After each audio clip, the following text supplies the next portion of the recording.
Wat fantastisch. Wat ben je nou? Ja, nou, welkom bij de Sarah Club. Ja, Kent je het programma toevallig? ja, ik zie het, ja. Hey, Ja, niet te geloven, 50 proficiat trouwens. ja dankjewel hè. En nog steeds geldt, what you see is what you get. Ja. Waarom? Nou ja, dat blijkt Ja, wel. nou, fantastisch toch, of niet zo hè? Ja, prachtig. Voor deze en Zweden, badminton, kolen en chocotof verslaafde al de bed. Absoluut. En wie heeft ze dat te danken? Ja, en mijn lieftallige vriendinnen. Aha. Ja, uit Aarsen. En ik was op vakantie. En bij onze traditie, als ze dan 50 gebeurt bij de dames, trouwens ook bij de hieruur, maar dan hinkt er natuurlijk geen Sarah, maar een Abraham, dan maken ze er wat moois van. En dit is het bij mij geworden. Dus ik kwam terug van vakantie en dit was het. Hij ze het wel aanvullen komen al. Ik had het wel aanvullen komen, dat wel, maar ja, net voordat we op vakantie zijn gegaan is mijn pap gestorven. Dus we hadden een hele lastige tijd achter de rug. We hebben een paar weken heel intensief voor pap gezorgd. En dus uiteindelijk toch, ja, nog 4 weken intensief verzorgen, toch gestorven. En toen hebben we heel lang gedubt, gewoon wel of niet op vakantie, toch op vakantie. En ik denk, nou misschien doen de vriendinnen niks. Maar wie ik terug kwam was versierd. Dat was uiteindelijk toch wel heel erg mooi en heel speciaal. En ja, er is toch wat moois van gemaakt. En dat duidt dan toch wel goed. Ik zei net proficiat, Ja, geformuleerd dan ja, met die ja, paap. dat duurt er dan ook weer bij. Hè? Ja. Ja, dat is wel vervelend, ja. Maar ben je Ja. eigenlijk een Aarses meisje dan? Nee, ik ben echt de Veldense. Ik heb hier altijd in de buurt gewoond. Maar mijn man komt uit Aarsen. Aha. Dus ja, dan heb ik Christel Aarsense vriendinnen bij je. Ja. En, dat zien gelukkig hele leven toffe meiden. Die, ja, die dit allemaal hebben gedaan voor mij. Dus dat is wel super. Heb je er nog een feestje van gemaakt? Nee, we zijn vrijdag pas teruggekomen. Oh. En toen kwam ik er in het weekend achter dat mijn laptop gehackt was. En, dus goed, dit is geen leuk verhaal. Dit was alleen maar doffe ellende. En de zondag naar Korea is gegaan voor 4 maanden. Kei tof, maar die vanmorgen appte. Ik heb een positief PCR-test, dus ik zit voorlopig tot en met zondag op mijn slaapkamer. Dus ik heb vanmorgen flink gebeukt door alle ellende die ik heb gehad. Dus ik ben hout gaan hakken om toch even een beetje op om te komen en een beetje frustratie kwijt te kunnen. Want ik hak holt Ik hak holt, therapie. ja, vandaag was dat absoluut therapie. Therapie, ja, ik had het nodig. Het moest sowieso nog gebeuren, maar ik denk, het is wel het moment om flink in de gang te gaan. Maar de woont ze wel Eigenlijk hoef ik niet op vakantie, hè. in de bus. Ja. Het Het mag wel weer komen. Ik weet Ja, niet, mag dat? Ja, zeker mag dat. Ik zal niet gewoon in de poort te kletsen. Wie had ze trouwens? Sorry? Wie had ze Ik ben trouwens? Marleen. Marleen. Ja. Oké. Ja. Dus ja, daarachter was ik het holden en het hakken. En ja, ik zeg, als ze hier woont, zo zeg ik niet op vakantie. Hè. Maar ik zeg van, ik kom hier zelf uit de buurt. Ja, ik heb vroeger altijd veel aan op de Hasterheidelaan gewoond. Oké. En nu sinds 14 jaar woon ik hier. Met 3 kinderen en een man. En ja, het is hier. Ik zeg in de winter is het net of ik in het Schwarzwald ben. En in de zomer is het fantastisch. Dus ja, ik hoef hier ook niet weg voorlopig, laat ik het zo zeggen. En mijn pap die woonde hier met Hukske. Dus dat was ook heel fijn, daar kostte we altijd fijn naartoe. En ja. Die woonde hier al langer.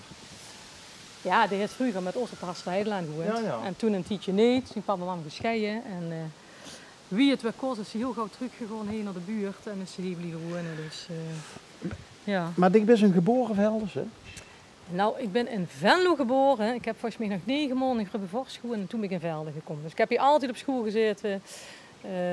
Ja, alles in Velden gedaan. Zal ik tegen je geheimje verklappen? Ja, die woont in de buurt, hè? Ik ben hier opgegroeid. Nee, hier toch niet hier in de buurt? Ik heb hier gespeeld. Nee. Ja, Echt waar? ik weet ook weer hier vroeger Ja. gewoond heeft. Vertel.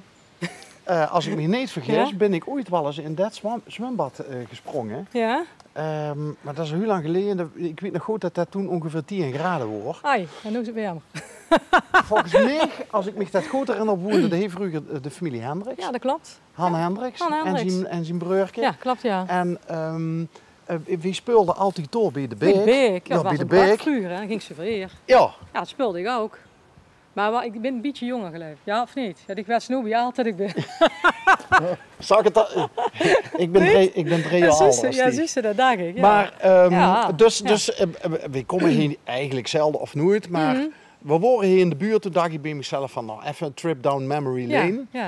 En we hebben, jaren geleden, hebben we nog een keer, want dat is dan met social media. Ja. Dan kun je eigenlijk altijd, die jongen waar ze vroeger mee gespeeld heeft in de buurt, die deed je dan door die weer trefbal op die kruising, door die T-kruising. Ja. En toen hebben we er eigenlijk weer heel veel teruggevonden op Facebook. Ja. En toen hebben we nog eens een keer een reunie georganiseerd met de jeugd van vroeger. Ja. En dat was popgezellig.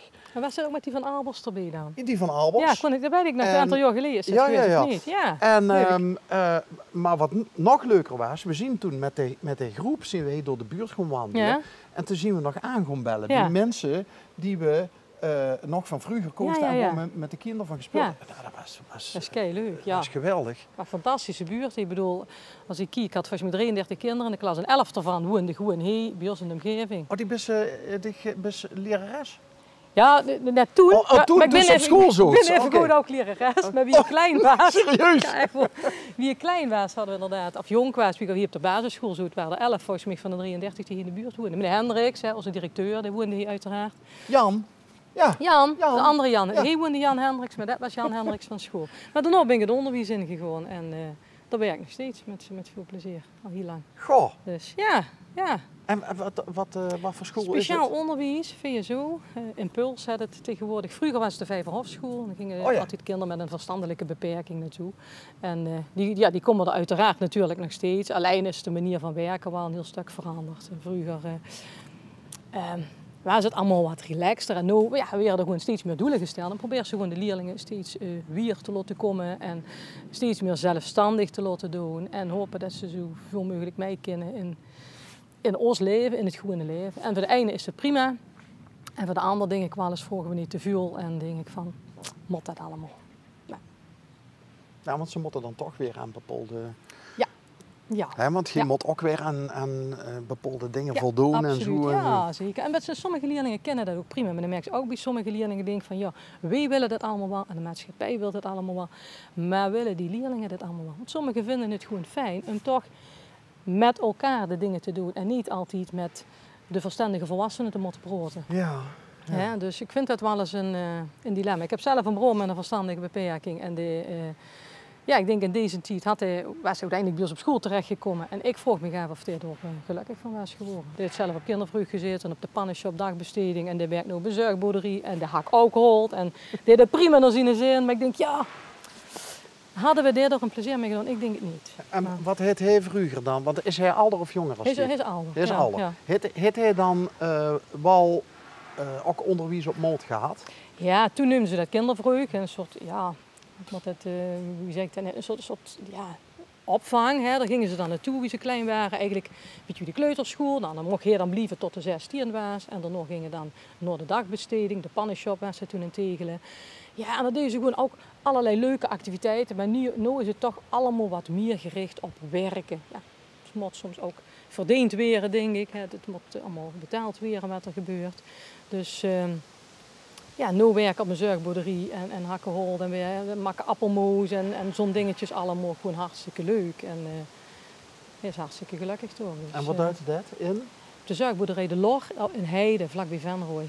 Oh, ja. oké. Ja. En dan lopen dus ook wel leerlingen van onze school lopen door stage. Dus leerlingen gewoon ook alle kanten toe. Het Vilgershof in Velden. Er komen ook heel veel leerlingen van school die door stage lopen. Dus uiteindelijk komen we elkaar wel allemaal tegen. En daar kent ze veel van zichzelf in kwijt? Ja, absoluut. Nee, zeker. Kijk, ik ben dan ik ben leerkracht 40 in de week. Ik heb mijn eigen klas. En ik vind het heerlijk. Ik probeer gewoon de leerlingen zoveel mogelijk zelf te laten doen. Ik probeer ze zelf te laten nadenken. Probeer ze te begrijpen, want sommigen lopen er gigantisch tegenaan. Dat vrienden van nu gewoon meedoen in de maatschappij. En die gewoon naar Jan Linders en die volgen een formulier en een baantje. En die krijgen dan een baantje en ze proberen dat ook. En bij u lukt dat niet. Mm-hmm. En dat is frustrerend. En daar probeert ze begrip. Daar hebben ze begrip voor. Daar probeert ze met deur uit te komen. En bij de ene lukt het. En sommigen hebben het er gewoon heel erg lastig mee. Die zullen ook nooit zeggen dat we weer op school zitten. Want dat mag de buitenwereld eigenlijk niet weten. En dat vind ik ontzettend sneu. En dan denk ik van ja, en dat is lastig om die goed te helpen. Maar het is wel heel mooi. Even iets anders. Ja. Hebben die kinderen wel eens tegen die gezegd van, hé mam, dus die is nou niet voor de klas heen toe, hè?